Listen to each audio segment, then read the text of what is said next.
And that's why when we're seeing so many new picks and strategies being thrown like darts onto the dartboard, some of them will stick and some of them will not. And it feels like Kalista, given what people are talking about and what we've seen so far on the Rift, may actually be one of the new strategies and new picks that really do permeate the meta rather than fall away like perhaps the Kassadin will. Yeah. I don't know if we're going to see Kassadin at least in Game 2. BBQ have decided we are certainly not going to see Prey on Ashe at any point this series. That's certainly not happening, but Cannon was removed, and that is a good thing. Longzhu now on the blue side, a little bit more flexibility with the bans. Does feel like they could have banned the Cannon quite freely on red side last game and chose to overlook it. Let's see if Longzhu can get access to Elise, because that is the pick I think that they really need. Elise or Zac for the jungle would be big for them. BBQ, if they ban away the Zac, as the tier list would suggest, would leave Elise first pick. And they actually open up the Zac for the first time all season. The gauntlet has been thrown. This is the ultimate, do you play Zac or do you not? Yeah. I'm going to go with they probably play Zac, and like I said in the Game 1 drop, this is a flex pick. Korea is loving support Zac as well. So and we know how much Gorilla likes to roam. We know how much Gorilla somehow finds himself in exactly the right position. Elastic Slingshot is one of the best abilities to get you where you want to go when you need to be. I'm just hyped. We get to see, finally, the broken, super strong Zac pick and see if it matches expectation, because in every form of the game, this is a pick that is banned. There's only so much practice you can have on Zac if you're playing match-made games or even scrims, because of the reputation of the power of the pick. Now, I believe this is on the hot-fixed 7.10, so his Q damage is a bit lower, but that is only really relevant in the very late game, because you max Q last anyway, so yeah, still going to be a lot of power loaded on the Zac. Yeah, and look, you talk about that hotfix, and it's like when, you know, Diana, when she was first released, her hotfix that she had, which brought her back in line with a hero that is possible to lose on. You know, when she was released, it was broken as all hell. And that's exactly what Zac was. And I just don't feel like the nerfs have necessarily come in quite enough. But Jarvan going to be picked up very quickly here by BBQ. I mean, Riot always has to be pretty small on hot fixes because you can't change everything about a champion mid-patch cycle. Oh, absolutely. No, people aren't going to see a lot. Not condemning anything. It is a lot of late-game damage taken away, but it doesn't affect early and mid, where Zac is very powerful. Twitch locked in. Twitch versus Caitlyn last season, no one wanted to do that, but with Doran's shield, they'll try and make it work. And we're going to see kind of the best of the rest of picks that have been overlooked so far this series, as Khan, on his famous Fiora, is going to blind pick it very early. Well, theoretically blind pick, because like you said, I mean, the Jarvan was picked up, but Bless could be playing that one in the jungle. They could flex this one around. Yeah, like you say, maybe it's not a blind pick. Maybe it's just a reaction to the Jarvan. But that is an all-in matchup. We've seen Riven versus Fiora. We've seen other Fiora, Renekton versus Fiora. The Jarvan versus Fiora one, the value of the riposte there could be insane if timed at the right time. BBQ may have chosen both solo lanes. We're waiting to get the full confirmation on that, but we'll just go for the Taliyah super early. Yeah, saving their utility to last, potentially. Orianna probably going to be banned here. Would make some sense. Even though Taliyah does well into Orianna, I think BDD on comfort is probably not a thing you want. Now, you can't ban both Zed and the Orianna after already seeing the LeBlanc banned, and it's worth noting that Zac is still sort of a magic damage jungler. He's not Elise when it comes to the amount of damage, but does almost purely magic damage. So while it's not Elise Zyra to open up a physical damage mid laner, it is still a remote possibility that something like the Zed could be picked. Yep, that Zyra could also come in if they want to take Zac into the jungle, like you were talking about. Very flexible. The only thing we know about Longzhu is top lane Fiora. Yes. Yeah. That's. I have written Twitch down as well. That's true. Pretty sure about that one. Hey, Twitch jungle. You've played some Korean solo queue. You know about it, Max.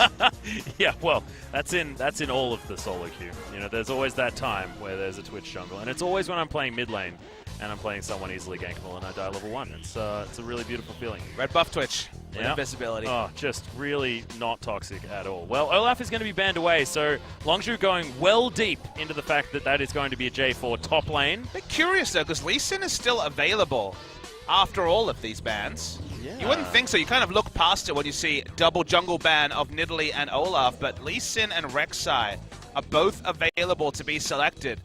The mouse over the Rek'Sai, that's a blessed staple, but the Lee Sin certainly, on terms of power level, is the more comfortable pick, and they will take Lee Sin. And he also looked very, very comfortable on it in the last game as well, really bullying Cuz around. This would be confirmation of the Zac being the jungle selection if Thresh was to be taken to paired with Twitch. Makes a bit more sense, as the Zac Twitch lane sounds like it's a bit too all-in. Yeah. Twitch usually needs something to help him out, and if it's not going to be healing, then it's going to have to be the Dark Passage. J4 confirmed for the top lane though, so at least Longzhu made the right call on where they were throwing their bans at. It was very interesting leaving that Lee Sin available though, as Gorilla thinking about the Kassadin to be locked in, and it is going to be taken away. So that's going to be the Longzhu composition. Twitch Thresh has seen a lot of success, especially now with that Doran shield being the way it is.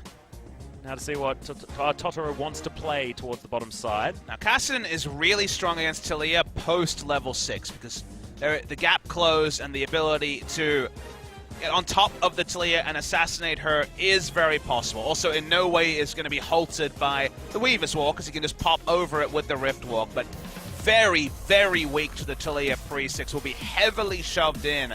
So it feels like the jungler has to do significant work to ensure the Kassadin, but then you look at the comp and you're like, well, Fiora's a bit of a snowball lane. Well, Kassadin's a bit of a snowball lane. It's Caitlyn versus Twitch. Yeah. There's a lot of places that Cuz needs to be. That hasn't necessarily been the way that Longzhu has won matches so far, so it's going to take some individual brilliance and Cuz being on point to get them through what is one of the most risky early game comps we've seen so far from a team. Yeah, we need to bring it back to game 1 Cuz, who is so incredibly good on that Elise, getting around the map, being where he needed to be, getting the flash cocoons where he wanted them, and really snowballing that victory. Might be difficult this time, but their late game team fight looks well and truly filthy on the side of Longzhu Gaming. So if they make it there, things could be very, very difficult. I mean, Let's Bounce is silly now. It is hilariously silly. And it's not just team fight, because sure, Kassadin and Fiora can get in there and mess people up, Twitch can open Well, up with yeah, that's stealth, true. but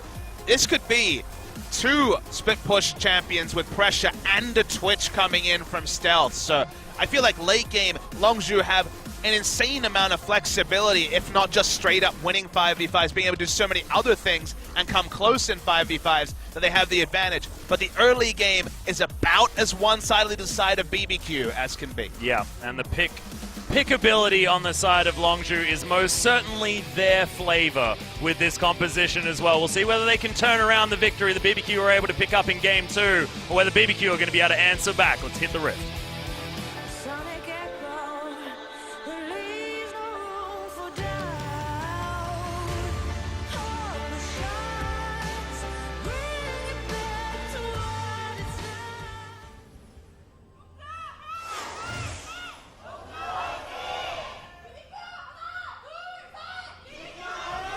Wow, that BBQ fan found new voice. Yeah, right. Very nice. Well, that's what happens when they pick up a victory, you know. We're in the deciding game. One team going to be able to grab the points. The other team goes home empty-handed, Papa Smithy. And it's our first game where Zac was not banned in the first round. First picked predictably on the side of Longzhu and Cuz. Let's see where he is on the Zac, because sure, might be have played Zac in the past. A lot of the mechanics are pretty similar. Yep. But you look at his solo queue account, rank 3. Now, he may, of course, have other accounts where he's played Zac, but no one's really getting to play Zac in solo queue, and he has 0 games played on Zac so far this season. So whether scrims have been enough or bouncing around the practice tool, I don't think anyone can have got enough practice on Zac to really be a top-tier Zac player, unless you're named Meteos. Yeah, that is very, very true. And there's also the fact that, you know, he's banned in every solo queue game, so it's like, well, I wanted to play Zac, but it was, like, impossible. You're like, coach is like, so did you practice Zac like I asked you to? It's like, I tried. He was great every game. Why is Zac gray now, not green? I beat some bots. I beat a lot of them, though. Practice tool is so useful. Already some pressure here being thrown out from Tempt. Oh, that was close. Didn't get any of the little raptors. Usually Taliyah can steal one away and thus deny level 2 being popped, but level 2 is taken. Yep. Not quite there with the sewing skill just yet on the side of Tempt. Still early days. Sure, he can thread better as the game goes on. I have to admit, Zach is hilariously fun to listen to. He's having a great time. Woohoo! And I think we're still on the patch where his voice is super high-pitched all the time. So that'll be fun. Hell yes. Wait, are we talking scary levels of high-pitched, like Lissandra levels of high-pitched, or? That's kind of a different problem. Korean Lissandra especially. Yeah. You know, I heard once that Zach was voiced by Patrick Warburton, and I never had that confirmed. Oh, did I? One day I'll find out. Yeah, one day. Or maybe you just don't want to find out. No, in it's case true. it's not true. Schrodinger's voice over. Yeah. He is and isn't voiced by Patrick Warburton. Yeah. We used a soundboard for one of the quotes. Pretty good. Riposte comes in. Now, Khan, again, is an aficionado of the Fiora. He's played a lot of it this season, has always been a Fiora player. When he was playing around the professional scene in his career in China and other scenes, his solo queue Fiora could never be denied. Looked great on it in the Kesper Cup as well. He was playing a lot of it around then. So seeing him on the Fiora here is a scary proposition for BBQ because, again, legacy Fiora player. Most certainly. Oh, has been able to go for a roam very early. Very.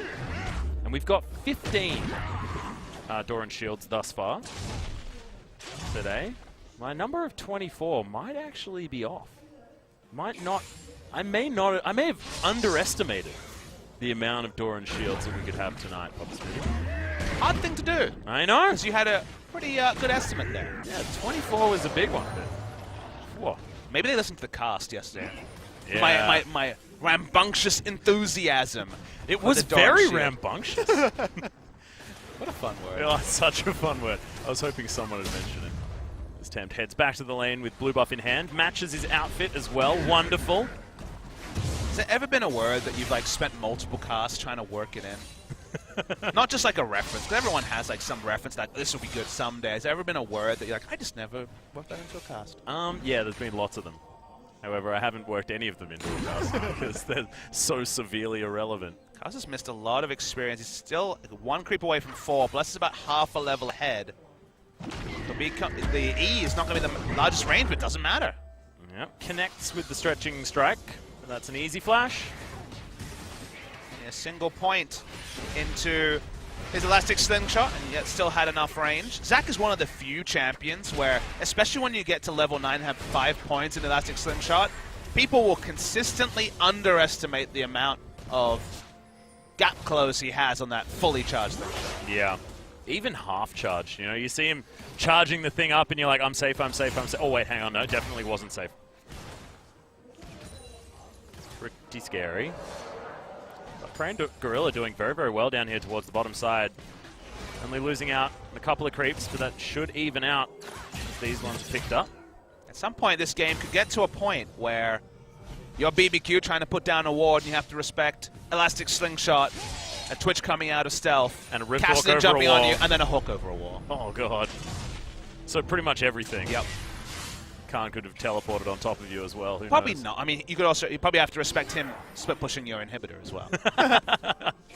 Yeah, no, it's sort of like one of those meanwhile questions. It's like, respect 4 people, and also you need to watch out for your Nexus. That's all predicated on this early game that we've talked about. Now, so far it's been quiet. Smooth sailing for BBQ, but only led to about a 600 gold lead, which you'll accept if you're Longzhu. Not giving up any deaths or early turret takes is just fine from a Longzhu perspective, given how much gambling they've done in the draft. Can't yet to hit level 6, and Bless makes his way in here. Teleport comes down. There's the Cataclysm. But Khan, he's held on to the... No, he hasn't! Bless is going to fall. BDD says, thank you very much. And I'm looking for a second one as he's chasing after Crazy. Riftwalk goes in. No mana left for this Jarvan, and he doesn't have a flash. The elastic slingshot comes in. Weaver's Wall's not enough, and Tempt now might be in the wrong spot. Well, he is going to be able to back away, but that is an assist and a kill for a Kassadin, and that's a bad news story for BBQ. They tried to make a play on a team with double teleport. That meant the Kassadin was there. He was also level 6. It was basically instant level 6s and full action in every lane. Bless the only person involved. And Kaz as well, who was short of having their ultimate. The turnaround from Longzhu is an important one, but it'll be the second game in a row where disrespect to Cassidy and BDD gets going very early on this pick. Yep. Sort of like one of those things, if you disrespect Cassidy, you are going to be made pay for it. One of those situations. However, BBQ were able to overcome that pressure in the last game, despite BDD being incredibly fed. And this time, Tempt is on comfort, as well as with a large CS advantage and a pocket jungler here in the mid lane. Yeah, Bless has a good read. BDD in the previous game, you'll remember, was Rift walking in for harass trades a lot. And also, that's just the play pattern against Talia, because he now gone past level 6 as the Cassidy. Bless easily able to lock down that red buff, deny level 6 from Cuz even further. Bless has been definitely bullying around Cuz this game and last. Oh yeah, he's going to make his way in here. Cuz may get brought down to that passive. Retching Strike is just going to grasp on to what was left of his Raptor. Still going to be denied. Bless smites that one away as well. The end result is CS leads in every lane, but when it's Cassidy, Fiora, and Twitch, it's always a question of, is it enough? If you look in the top lane, the 4 CS, you definitely say no. The mid lane's probably pretty on point, and 10 CS in bot lane also. It's kind of just the reality of the Doran Shield meta, is that with double health pot and also the Doran Shield regen, been able to get down about 10 to 15 CS behind, which is just fine from the side of Twitch. So all in all, given they picked up a couple of kills and kill involvements on their mid laner, early game's gone better than expected for Longzhu. Well, level 6 is now being gained by Cuz. We'll see what he buys when he goes back. Probably just that Balmy Cinder, unless he can complete something like a Cinder Hulk. Flag and drag, not going to get any knockups onto Khan. Bless says, well, if you can't hit your moves, I'm not going to come in. At least that's what my solo queue jungler would have said. Always a lot of gamesmanship on the use of the riposte in matchups like this, but Jarvan's pretty transparent. You know, you can very clearly see if the flag and drag is going to hit, and then use riposte accordingly. Yeah. Well, attempt to BDD just facing off. He'd be happy to be a little bit further behind. He gets seismically shoved back. My apologies, Pop Smithy. I know you don't like that one. I mean, shoved back is fine. Okay, good.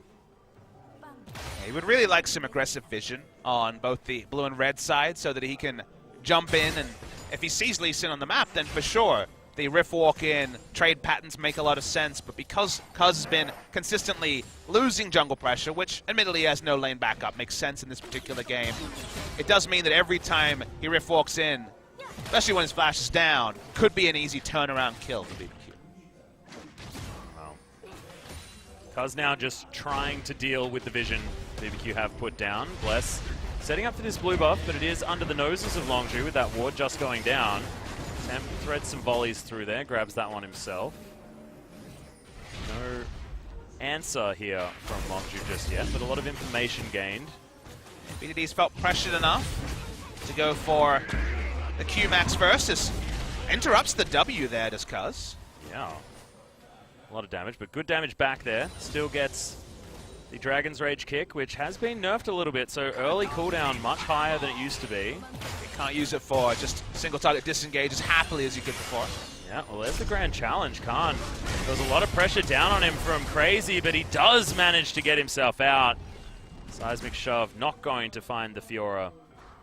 Was very close, but no cigar in that scenario, and Tempt uses flash as well to get in range, so good trade of summoners there if you're Khan. Oh yeah. Does mean that basically is free food if there's any backup. If Elastic Slingshot hits onto the Talia when Cassidy is in lane, almost certainly will be a kill. Coming back to the skill order, Cassidy was one of the first few champions which was very much a put as many points into your Q as you feel you need, then max E. Force Pulse was always the bread and butter for a Cassidy, and of course now most supports will go 3 points into their laning ability. Like, for example, the Q on the Tahm Kench, then max W. Yep. Very common on Lulu to put 3 points into E, then max W. Well, in goes Cuz. This is exactly what you were talking about, Papa Smithy and Tempt. There is no way for him to go, and that is going to be the Let's Bounce. God, it's adorable now. Not as adorable if you're a BBQ fan, however. And you get to see the kidnap as well, because you don't always see the kidnap effect actually come through. There was no counterplay for Tempt, so you get to see the ability now of Zac to move multiple champions in a direction. In that point, he was already dead, so it was only just for a bit of flair. And if they get the mid lane turret here, how many times can you say a Kassadin actually has the mid lane turret advantage? Because now the roams can get pretty damn silly. And he's got a Super Soaker as well, Papa Smithy, so he's feeling real good. Real happy to have some fun in the sun right now, that GLP 800. An adaptation of the build, wanting to go a little bit more early power. I like it. I think in this scenario, it's one of the few times where I do like it, as we're going to see a bit of a champion spotlight for Zac. So the E is a 1 second stun, then you're kidnapped when you get through the Let's Bounce. So you charge it up for a minimum of 0.5 seconds, and then you see that as apparently miss more kills.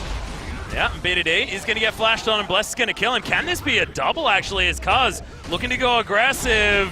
That passive will go down, and will the minions actually be able to kill him in time? Oh my goodness, gets in there. There's the play, there's the kill. And Cuz is still alive. Totoro wants to try and get this kill, but it feels like desperation. See you later, says Cuz. He'll make it out as a tiny little Zac trying to escape, and does so effectively. I mean, Gorilla was famous for being the first person to pull the trigger on their own for the entirety of 2016. We're going to actually see this kill that we were denied, and every time Temps flashes down, this will happen again and again. There's no counterplay here. Even with double wards down, he probably would have died to this gank. But this time, Bless was there. Got the kick into turret and even the flash out of BDD. And it would have been a double kill, but look how much faster Gorilla is pulling the trigger on the roam. It's why when he spent the entirety of spring season in lane, you kind of felt you were denied the old Alistair roams that we saw from Gorilla for the majority of 2016. And Thresh being in the meta means we get to see this guy unchained from the bot lane and making things happen. Unchained from the bot lane. Gorilla Unchained. I think there was a song has those lyrics. Gorilla Unchained works Alistair as well. Real good. Well, Infernal Drake going to go over to BBQ. A little bit too late is Cuz trying to get in there to try and contest, but always very difficult to try and steal away from a resonating strike and a smite. There's so much action that I felt like there's multiple different things I want to talk about that have been denied, so yeah, I'm just going to totally derail the conversation and go not talk about something else, man. The GOP, I think, is one of the most interesting ones. Rite of Ages for longest time has been the core on Kassadin. But the reason why he's gone for it is, what did we talk about in the draft? Snowball lane, snowball lane, snowball lane. Well, getting a bit of early power on the Kassadin, not putting so much of the item efficiency into 10 minutes from now, 25 minutes, means that when he does teleport in, he's got more tools early and more power early to help the other lanes get ahead. So I think it's just someone has to take something for the team, otherwise we're putting too much into scaling in multiple lanes, and going GOP over Rite of Ages gets them that extra oomph while they're still scaling up at 15 minutes. So yeah, I like it. I do think that's cool to see. Also, if you want to be snowballing, having something that shoots ice balls out of it is pretty handy. I knew you were super literal on that one. Yeah, had to happen. Okay, you can hear the pure disappointment in your voice as well. It's disdain, to be clear. Well, just going to be a whole bunch of jungle being stolen away side of Longzhu, with that mid lane outer turret being taken. Just gives them so much room to move, especially with a 2, 1, and 3 Kassadin that just has to be respected. We're talking about the fact that BBQ will need to respect the amount of options Longzhu have for jumping on top of you. It feels like that's happened even earlier this time around, given all of the kills, given the 2-0-2 Zac who's running around the map. And look at how big he is now. Being able to build up a whole bunch of health. Actually matching points between Q and W. Would have expected just the unstable matter, the W max second, because that's just a bit more flexible and has shorter cooldown, does percentage health damage, but Q's new functionality I think is super cool. You know, it used to be just a line wave clear spell that you maxed first if you were top lane. Yeah, got you a bit of a slow. Oh, there's the kickback. Khan can't get enough done with all of the lifesteal that he had, and Bless making this Lee Sin work beautifully thus far. Yeah, surprising Khan as well. Going to be a lot of threat onto the turret. Khan's just waiting for the minion wave to come in so that he can slingshot on top of it. BDD's been pinged out. Cuz will make it in there in time. Knock up, going to come in a little bit late. Seems like nothing can interrupt Flag and Drag ever. Feels like we're pretty... It feels like the rules for knock-ups and interrupts are always a little bit situational. That this can interrupt this, but not this, and sometimes this. And I'm pretty sure Flag and Drag could just never be interrupted. You could be dead, and I think you'll still follow that flag. What about Malphite? Oh, that's unstoppable. Don't know. Some testing to be done there. It's Crazy's open onto. Yeah, speaking of testing, Prey just testing his little gun out. Crazy should make it underneath this turret. Got the knockback because he actually used his auto attack on the second side of the stretching strike onto a minion. If it's on a different target, does pull the two together. So that's what happened there. Cool little interaction. Liked it. Longju now looking for this Rift Herald. Cuz pretty much able to stay alive forever. I have a feeling that that'll be a Spirit Visage being picked up, and now with extra healing on that item, as well as Zach just being silly at the moment. Feels like a pretty easy 1-2 punch itemization-wise. Yeah, 30% healing, like you say, from 25% the old number.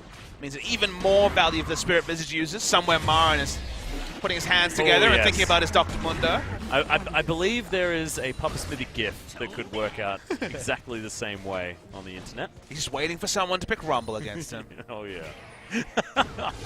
Oh, God. For him to lose lane. Yeah, exactly. Was it Marin or Looper in the LPL that decided that the Gnar counter was Annie? It was Looper. That was Looper. I knew there was a world champion top laner that had made a pretty awful error towards the top side of the map. I'm waiting for Duke to have his own pocket pick that doesn't make sense. Yeah. He's going to land here from Bless onto Gorilla, but there's the hook back. Kotaro does need to be very careful, as Cuz just says, no, I think I'll back away from that one. There's Italia coming. Yeah, Prey's not interested in being one-shot by Crazy. One-shot's perhaps strong when he only has a Tiamat. I didn't fully grasp that he's gone nowhere near a Black Cleave or other offensive itemization Crazy this time around. I actually decided to go for Tiamat first because he was doing well in lane, and then goes for that sort of tanky choice, opting in for more of a team fight-oriented build. Khan wants nothing to do with that at all. Going for his Black Cleaver second, and Ravenous Hydra straight out. That's item number 1. Just going for the Leisharino. Yep. Thankfully, Cinderhawk can't steal a blue buff. Yeah, Cinderhawk buffed on this patch as well. Now it does the same damage to champions that Sunfire Cape does. Yeah. Actually a pretty big buff there. It doesn't have the extra damage to minions that Sunfire Cape does. So Sunfire Cape's definitely better for pushing, but Cinderhawk got a straight up buff. It was kind of lost in the... Yeah, lost in the notes a little bit. But there were a lot of them. It was most certainly a compendium. It did feel like our cast this week would be a bit of a test, you know. Yeah, I know. I feel like I don't know whether I crammed necessarily enough. As Rift Herald going on a merry walk. Goes to the closest lane, which is where Zach channeled it from, was bot lane. That's why you see a double recall. They know Abyssal Voyage is down, so this is actually a fun window to exploit here. They will for sure get the turret. Well, Prey just says, I'm going to go invisible, and I'm still going to take the turret, despite your Weaver's Wall. And in fact, I'm going to try and start a fight here as Prey, good positioning, does wear out a little bit too quickly. Nice knock-up comes in as Cuz, he's going to relegate himself to the Cataclysm as he jumps himself out. Crazy delivered to the team. Cuz is still alive. Can the Contaminate grab the kill? No, it can't, as Bless is going to kick away the rat, try and keep himself up.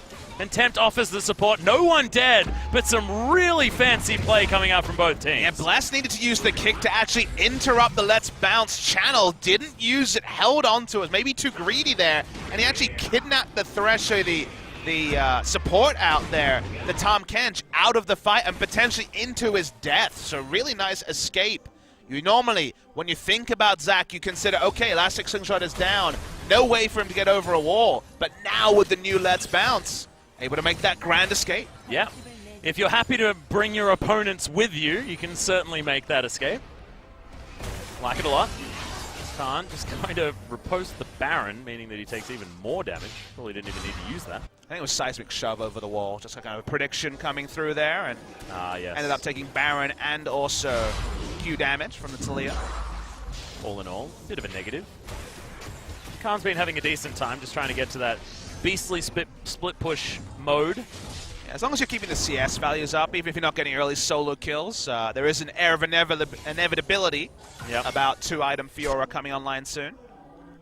Well, Ghost is going to move his way up, sees the pink ward, knows that Longju have full vision of where he is, but there are 5 people making their way up. Abyssal Voyage is going to deliver a Talia right behind as Gorilla offers a lantern, but it's still dangerous. The flash comes in. Gorilla still alive somehow. but probably not for long as the Grand Challenge comes in. Gorilla, how are you still up? The heal comes in to save him as Khan is running so quickly. Gorilla survives.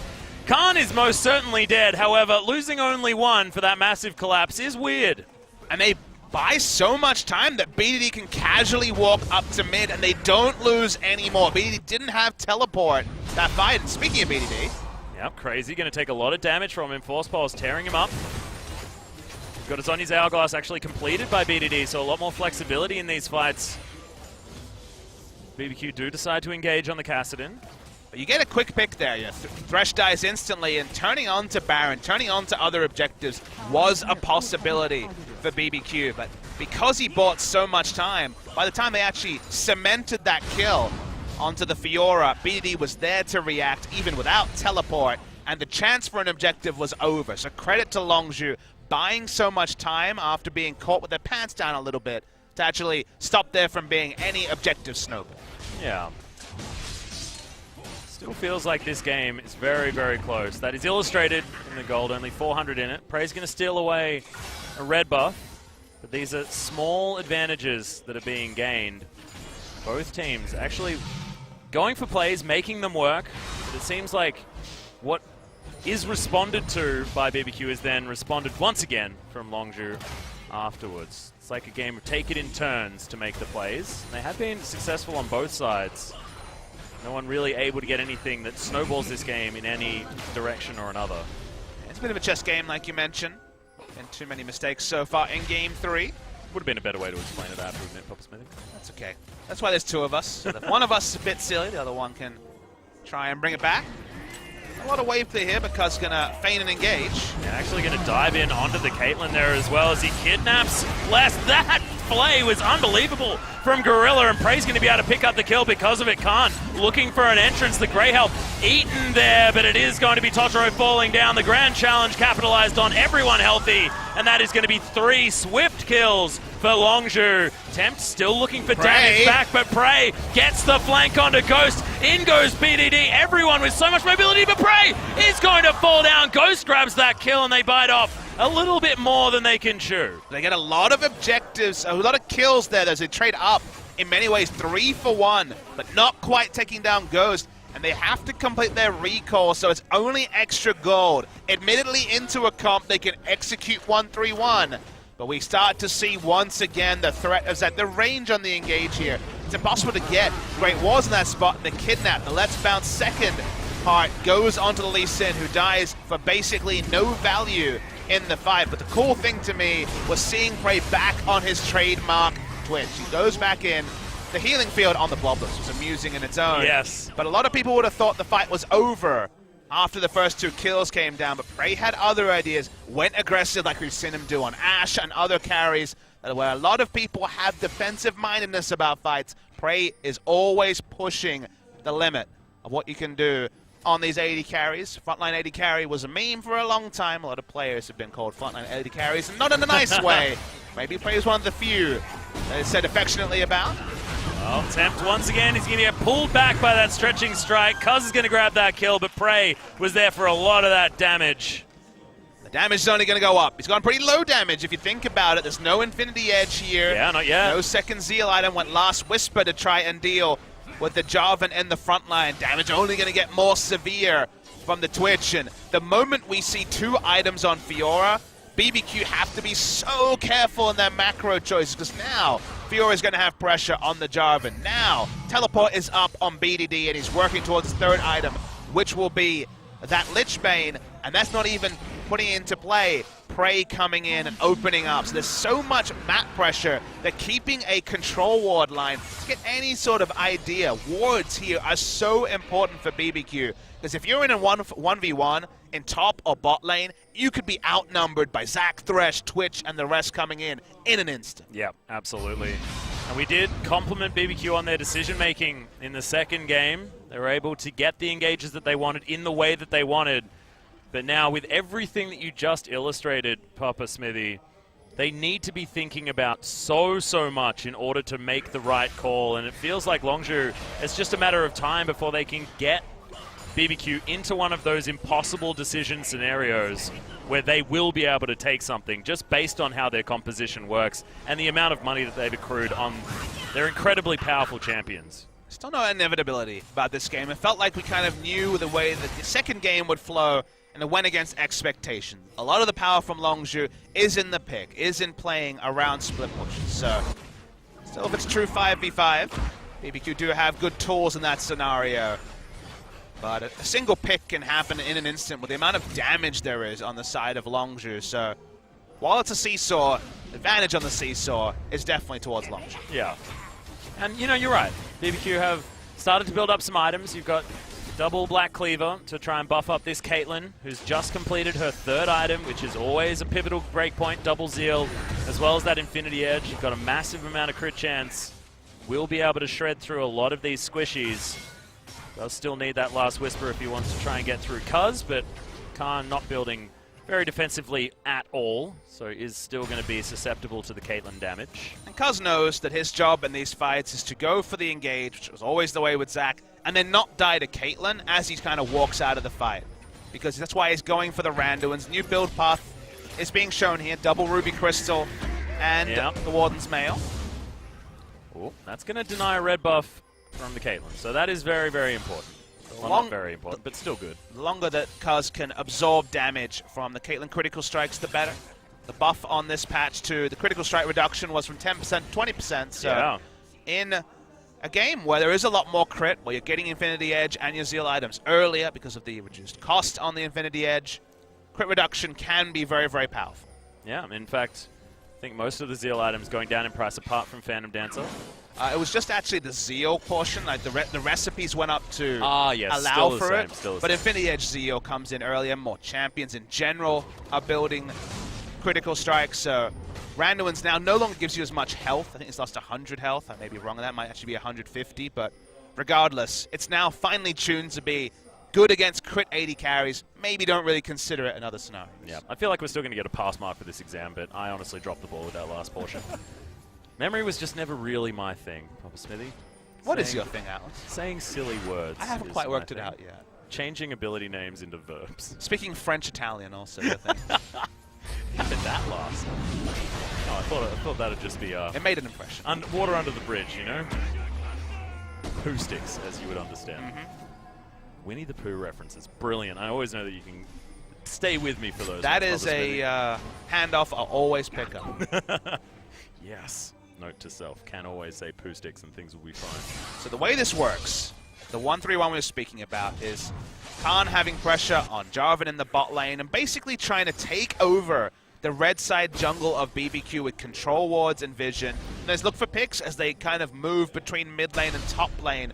Cassin in the top lane, 3 in the mid lane. Speaking of picks. Yeah, trying to actually look for one now on Totoro. Eats the Grey Health very, very early. The kick back onto Cuz just to get himself out of the fight. Teleport used and cancelled, so now teleport not up. Longzhu still do get something. It's not an objective, but getting rid of Crazy's teleport means the Baron, and specifically BBQ's play around Baron, has to be warped. Suddenly, they have to get in pretty early, and that's why they're trying to make a big pick on the map. Well, Crazy's in a whole host of trouble. The Abyssal Voyage was there just as a go button for Khan to flat out kill Crazy. See, it wasn't a mistake from BBQ because they have no control around the Baron buff. They had to try and make something happen with the one, otherwise the teleport advantage plus the fact that the control ward had stuck would mean they would give up Baron anyway. But mis-execution, eating too much free damage at the start, Crazy trying to bait the fight, means that Longzhu get everything. BBQ looks silly, but they were in a lose-lose scenario. This is exactly what we were talking about before, Papa Smithy. You know, that Longzhu has a composition that can put you in these impossible choices. Now Gorilla needs to stop Lee Sin from getting in.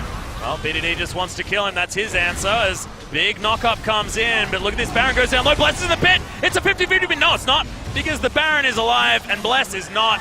And Khan's killing people on the backside. Talia unable to do anything. And it looks like BBQ are falling apart as Longzhu's composition is really coming online now. In one fell swoop from 30 minutes to now, Longzhu win in every area. Even able to turn on the Lee Sin, who wasn't quite kept out of the pit. But they were able to not DPS down the Baron, which actually is a pretty difficult task when the Baron is basically on the same pixel as the Lee Sin. Probably using some cute little macros to do that. Not helpers necessarily, Yeah, but no, different just buttons. the target-only champions. The tilde button there was definitely helping out when taking down the Lee Sin, and they tried the big play onto the bot lane. Fiora got a single kill, got out. They got the free Baron from it as well. And now suddenly, everything that we're talking about, the seesaw we're talking about, they got a couple of extra mates to come and sit on one side of the seesaw because now, big advantage Longzhu gained. Just gigantic. Cuz having another great game, 3-0 and 6, but largely a product of Zac being a pretty good champion. There's Khan, he's going to get jumped on, but look at all this lifesteal. He's 1 versus 4 right now. Almost able to grab himself a kill, but Bless is finally able to get it. But in the meantime, Baron buff is helping Longzhu take down this inner turret in the mid lane. Bottom inner turret will also fall down as BDD. He's got a Lich Bane, he's able to shove this wave forward. They should be able to get this one done. So Khan says, yeah, it's probably worth it. And then my teleport is down. The reward is certainly not there when you're against Baron buff, taking down a no flash, no teleport Fiora. So much different to their attempt to take down the Fiora when they had a teleport disadvantage in the bot lane not 4 minutes ago. So just a single kill, walking away, and they may actually just lose the turret in that lane anyway. Yep. Prey looking to try and get some bullets into it now with his double zeal as well as that Mortal Reminder done. Mortal Reminder, of course, being a little bit less effective at bonus armor penetration. It's a bit of tuning to deal with the armor values and health values and other things. Not quite as much health available, which is why you see Warmog's passive also going down to about the 2,750 mark. Look, I'm desperate for points in this exam, Papa Smitty, like desperate. You're looking for some extra credit, aren't you, yeah. Atlas? Oh yeah, well like I screwed up so much before. I'm now just throwing in useless stuff. It's just written in the margin, you know, Professor love me. It's okay, my friend. Thanks, okay. Papa. Thanks, Papa. I think the stream caught the pat on the back there. Hope so. Oh, Cuz gets himself over the base gate. He is Zac. Yeah, just going to take himself a lantern and get stuck in the animation, as a lot of champions do. Oh, wow, that is terrifying. Cthulhu, is that you? It's no Aurelia surfing, but it's close. That's true. Oh, no. Oh, what is it? Draven with his axe just spinning. That's a silly one. As Khan just says, well, your Abyssal Voyage looked fun, but I'm not going to take that ride today. There's only 2 people invest this time. No one. Actually, it was 3. So they invest 3 against still a Baron buff, which seems silly. God. Just popping the ultimate to be able to do a bit of harass and actually take down the structure as well. Most Twitches will hold on to that for a team fight. Speaking of team fights. Yeah. Gorilla throws in the hook, doesn't get exactly who he wants, as there's the Let's Bounce from Cuz, and he just gets taken out. Elastic Slingshot going to get him even further from this fight. Meanwhile. Yep, meanwhile Khan's just utilizing all the time that he's given, and I actually love that from Cuz. He just disrupts everyone, kidnaps someone, carries them away, and then just takes a lantern, Elastic Slingshot. He's going to be fine. Everyone getting split so effectively in every single lane. And look at Khan, I mean, he can take harass for days, and then with the newly buffed Ravenous Hydra, I think it went up about 4% lifesteal. 5 extra AD is the big change to Ravenous Hydra, but I take your point, Atlas. This is kind of what we talked about. It doesn't have to be a team fight for Longzhu Gaming. Yeah. When these snowball laners get ahead, Cassidy has good items. The Fiora hit her item marks as well. There's no good decisions. The Abyssal Voyages have been answered. The multiple man, even when they get the person they're looking for, are getting punished on every other area of the map. The draft from Longzhu is not one you can just plug and play into every team on every day, because it was very, very risky. The reward that you're seeing at 25 to 30 minutes plus is reward for Longzhu getting through the early game, because making some moves in the early game before things could really turn. Because if BBQ, you know, gets a couple of kills on Khan in the laning phase and also has another winning lane, Kassadin's well held in the mid lane, they run over Longzhu before the scaling happens, before 3 items are hit. Big thing for Longzhu was they were within 1,000 gold basically the entire game. And that's where kind of the inevitability of what the game would look like at 35 minutes started to really come into fruition. Yeah. And it's just one of those feelings that you get when a team gets himself into a position that's very, very comfortable. Longzhu now with that textbook approach to the remainder of this game, and BBQ need to try and hope for one of those ideal scenarios. They got one of them in game number 2, but it was at a different point Now it's a 10,000 gold lead on a team that has so much scaling. Yeah, the sinking feeling you're talking about. We've all played solo queue. When a Fiora gets fed, sinking feeling. When a Cassidy gets fed, sinking feeling. Twitch is much the same, so when sinking's Zach is on the opposing side, as he actually jumps in, kidnaps 2 members and brings them out. Bless and, yeah, Totoro just completely torn up.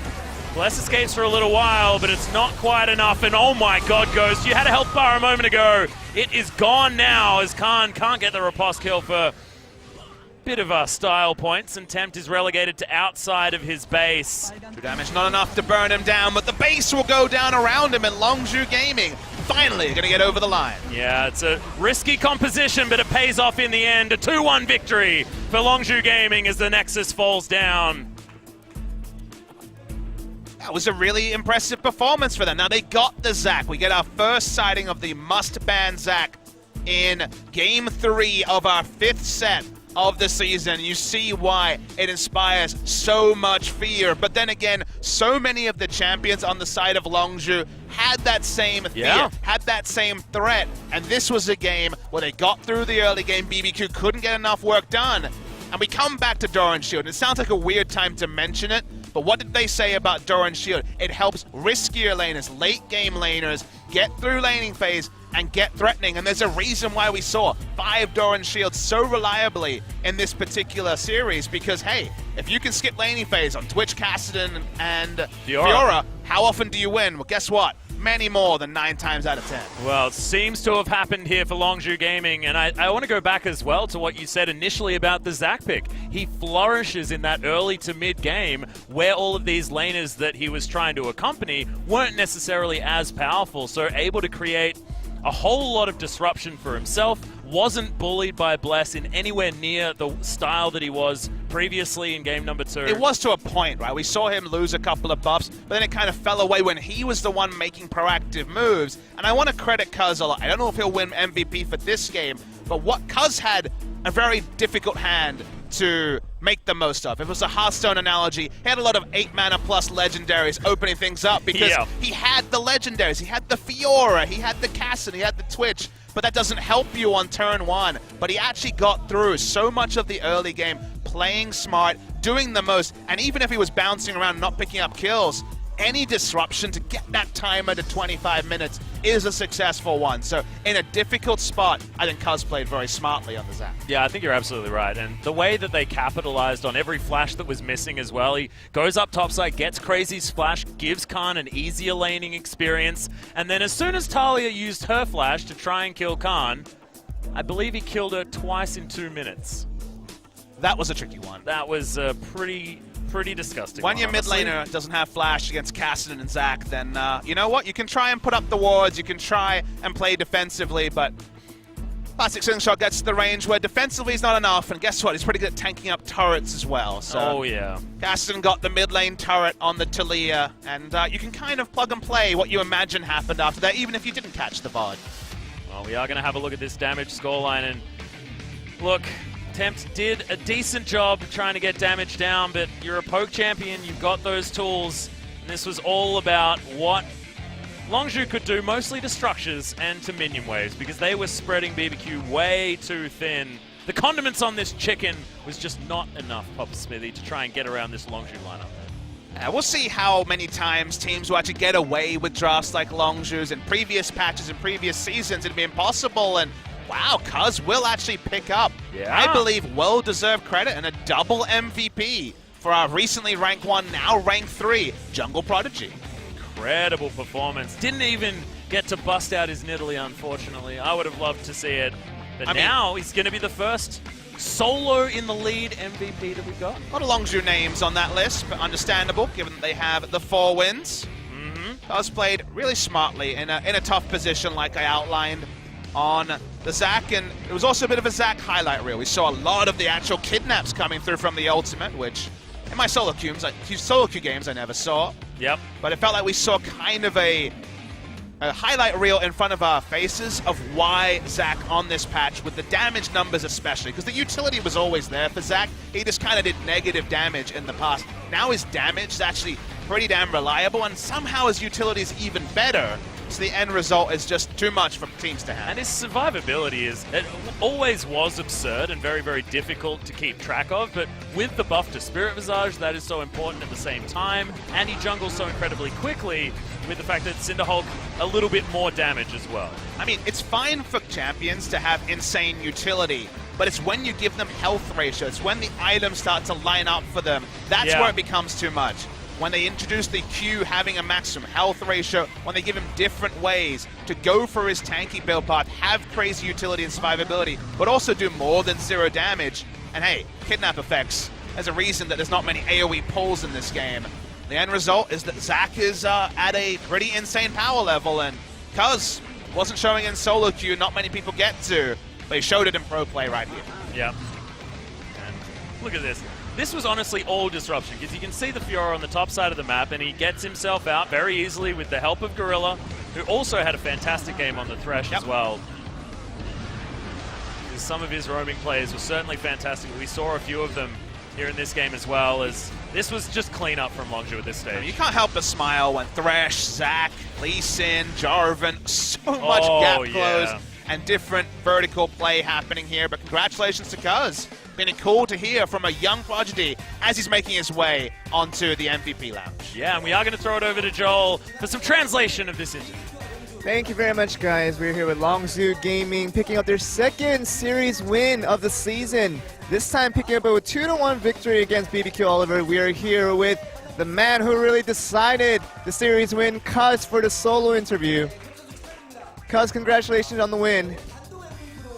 You are the only one here today for the MVP interview. How do you feel?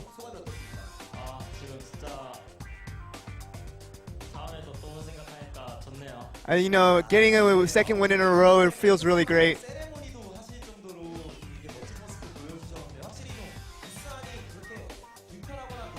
And it seems like you're very comfortable on the stage, and you really, doing your little ceremonies when you get the win. Do you feel comfortable in the booth? Yeah, I think, my teammates are really helping me out, getting me more comfortable on stage.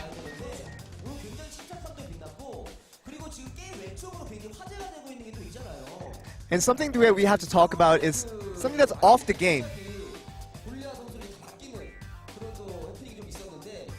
And it seems like, there was a situation where all the players have changed with Longzhu squad. What do you think about that?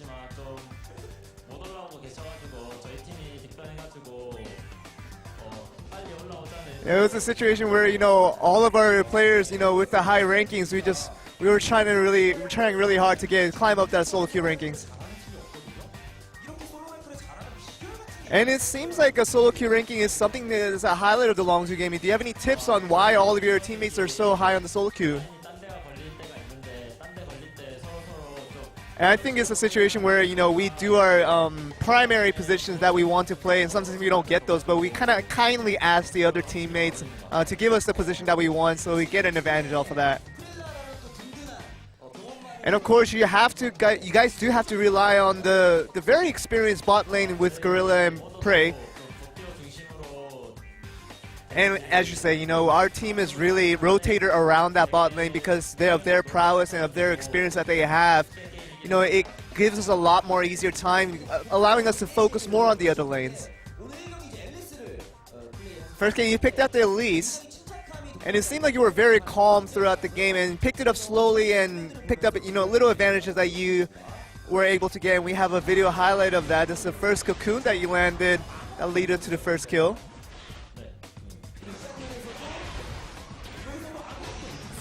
And it seemed like Lee Sin couldn't do anything in that play.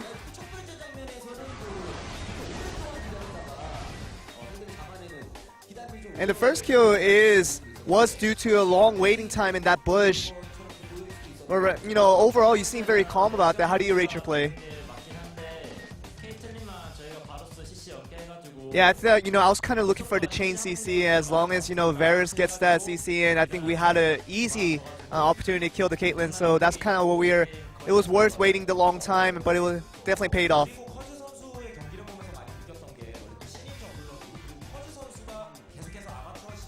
And one thing we do have to point out is that, as a rookie jungler, essentially, it seemed that you're much more calmer than the other rookie junglers that we've seen so far. But right now, what is that What is that tip of getting to that confidence rate that you have right now?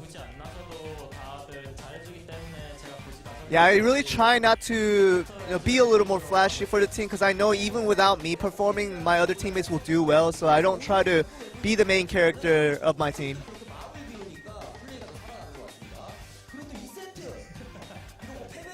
And second game is an interesting one that we have to talk about. It was a loss for you guys, but what was it like for you on that second game? Yeah, I think the second game reminded me of my solo queue games when I was a Lee Sin and I was trying to invade the other jungler just like I was invaded today. And getting the taste of my own medicine really hurt me in the long run, and I think I should have reacted a little better than I did. Yeah, with the Rex side, the reason I picked it was, kind of for the excitement of, the rework that is going to be done, so I wanted to get a little hands on it beforehand.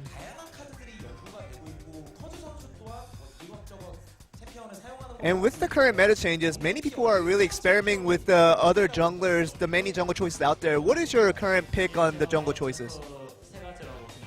I think it's up to the 3 champions that, whether he will disclose or not, we have to see, but I'm sure you guys will know, with the ban pick phases going on, you kind of see what those 3 champions are in the jungle. And game 3 was interesting because Zach, that was forever not going to be disclosed, but it was finally open and you took advantage of that. Yeah, as soon as I picked up the Zach, I knew that we were going to win the game, and Zach is so overpowered right now. And we have a video highlight of that Zach play. The first example of why he's so overpowered. Do you have any specific tips on using Zach? Of course, you have to hit the E, which would be better in the long run, but even if you miss the E, the ult is usually enough to, get the job done. And, when you have a situation when you can just take the flash out, it's an advantage in itself. So, just getting little advantages with the many plays that Zach can make is one of the reasons why he's so overpowered.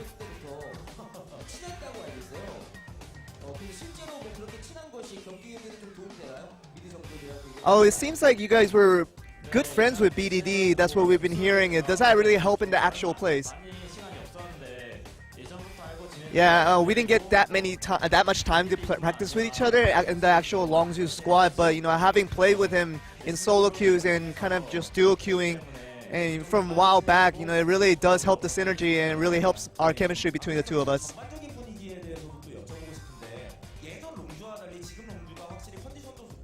And what we have to talk about is the new reformed Longzhu seems more consistent and more, definitely more stable compared to the old Longzhu squad. But what is the difference, with the big change that came to the squad? I think we do have a big trust in each other. I think that's a big thing. And we really try to have a wide champion pool, is that we're not limited to a few champions, but we can play different champions in different situations. Next opponent is SKT for you guys. And I'm sure it's a very different team to the teams that you probably faced up to now, but how do you feel about that? Yeah, I think we're still going to be preparing as hard, and I think with enough preparation, I think we do have a decent chance of beating SKT. And lastly, could you say a word to the fans out here cheering for you guys? We always thank you for your support. And I think this season is a season that you guys can really expect something from us, and we just really ask you to continue to cheer for us. And that seems to be the end of the interview. Back over to you guys. Thank you very much, Joel. You can see, not mincing words is Cuz about the old Zach, but confident and humble at the same time. Papa Smithy, it's great to hear from him. And he said it's all about the top 3 junglers, Lee Sin, Elise, of course, the 2 of the big ones there. Yep. The jungle pool hasn't necessarily been super exciting. We've seen so much other innovation. Zach is the 3rd in that one, but then there's Gragas from Ambition. Yep. Everyone Olaf has a as pocket well, pick. coming As you back say, in. Olaf has been super popular in Longzhu. Do go this first week, 2-1 victors and 2-0 overall. So big win here for Longzhu Gaming. So much change, but finally some reliability on the Rift. And we're going to get our final debut. So 9 of the teams, finally the Rocks Tigers, will take to the Rift in match 2. Yeah, and another sort of unchanged roster as well. BBQ also staying very consistent with theirs, and Rocks Tigers, another example of that, and they're going to be taking on Jin Air Green Wings, fresh from the promotion tournament, but looking a lot better as they make their way back in as well. And we'll see how they're going to do in their second match of the week. Yeah, I mean, expectations for both these teams are kind of in a weird spot. Jin Air looked pretty good in their first match of the season against MVP, but didn't pick up the victory. But like Ever 8 winners yesterday. Yeah. And then Rocks Tigers. Are they on the up? Are they on the down? We're never really sure. Not entirely sure. And we are going to have a short break, ladies and gentlemen. About 15 minutes. Yeah, about 15 minutes. So go and grab a drink, grab some food, something like that, get stuff done, and come back for Rocks Tigers versus Jin Air.